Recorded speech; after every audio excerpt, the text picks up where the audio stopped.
Yes, mga minamahal. Hello, it's me again, Alicia nyo. Nagbabalik muli para sa ating panibagong video. Dancing to the beat. DJ Eric Nate. Come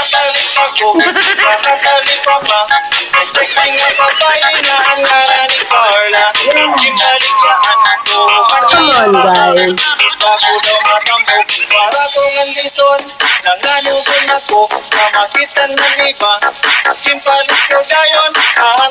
Good afternoon. Morning pala.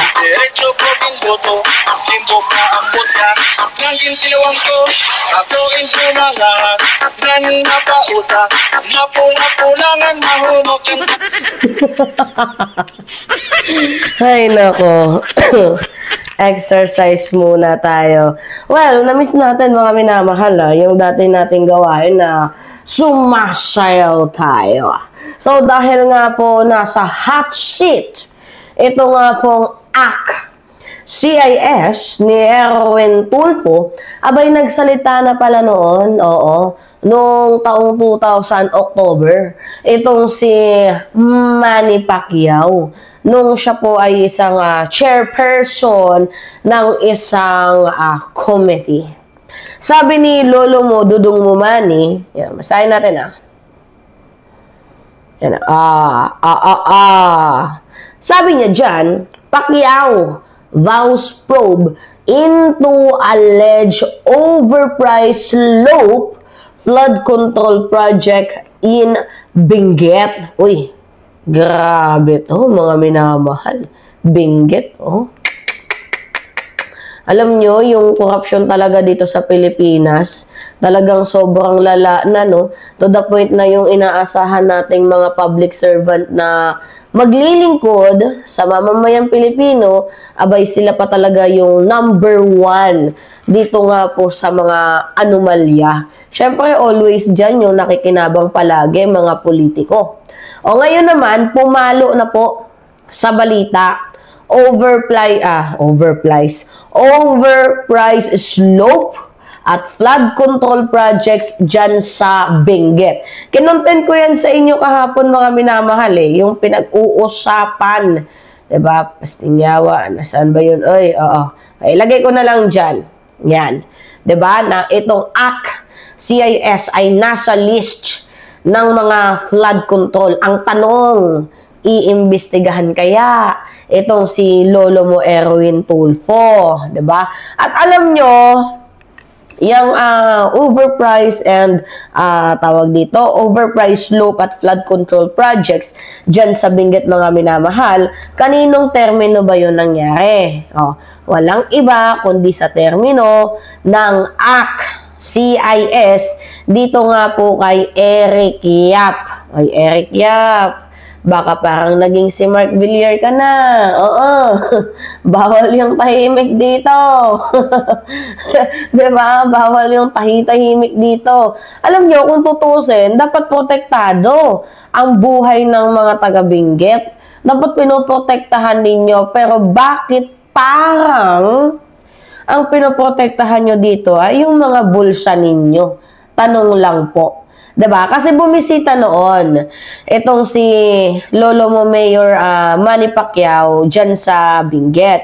And syempre, sa kanyang pagbisita, hindi maiwasan na madaming reklamo ang naipahatid sa kanyang himpilan. So, meron po siyang mga natanggap na petisyon mula sa residente at sa mga miyembro, mga minamahal ng MPPM.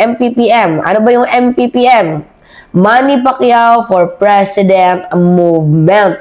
So, ang kanilang reklamo is dobleng presyo ng rock nettings project na dapat sana ay protection dito sa landslide. Isipin nyo 12,000 per square meter. Tapos, ginawang 24,000 per square meter na ngayon, na parehas lamang ang materyales, parehas lang naman ang trabaho, pero ang plot twist dito is doble po ang presyo. Ang tanong, sino kaya ang puki ng inang kumita dyan?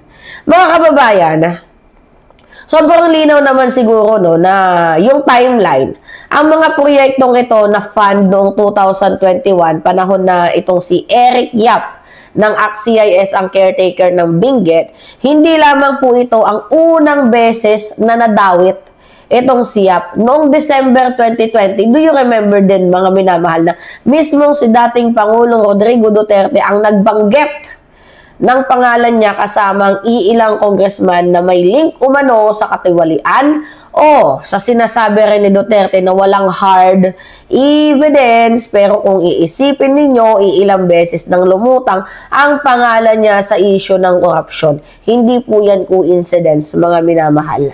Diba? Sabi pa nga ng iilang mga iilang mga petitioner, itong rock netting projects na to, sobrang dalas at madalas talaga. Laging ginagamit at yan yung nagiging way, paraan para makapag-siphon ng pondo ng gobyerno. Ganun daw yung hatian Oo. Yung mga lawmakers kumukuha ng 40% na excess funds, tapos yung contractor naman 60%. Abay, galing-galing nga naman.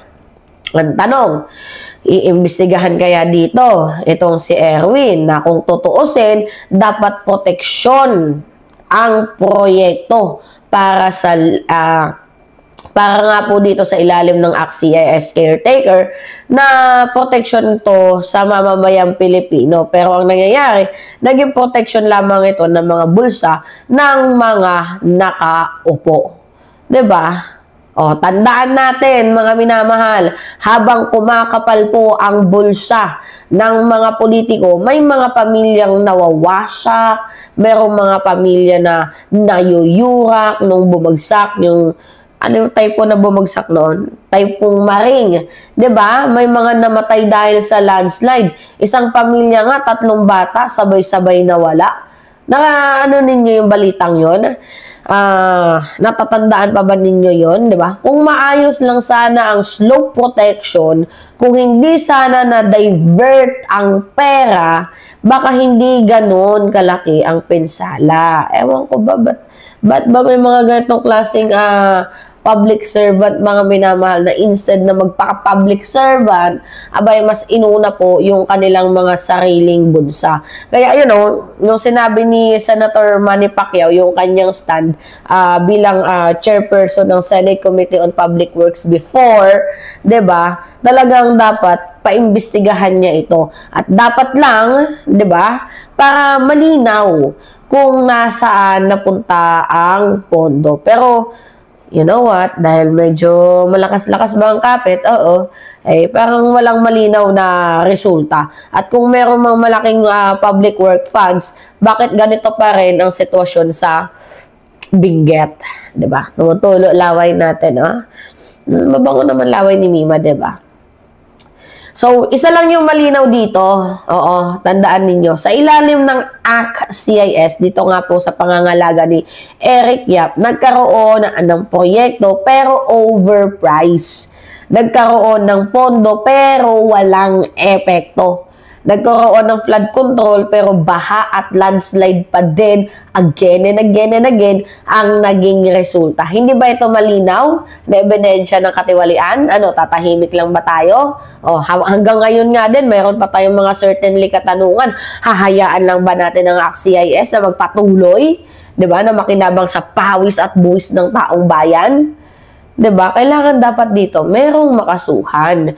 Makasuhan mga opisyal ng ACT-CIS o dapat sibakin.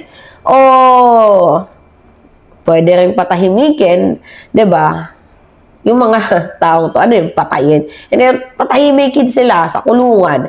'Di ba? Mga minamahal. Huwag natin tong palampasin. 'Di ba? Huwag natin tong i-pass by lang. Dapat merong managot. 'Di ba? Alright, kayo, ano yung masasabi ninyo?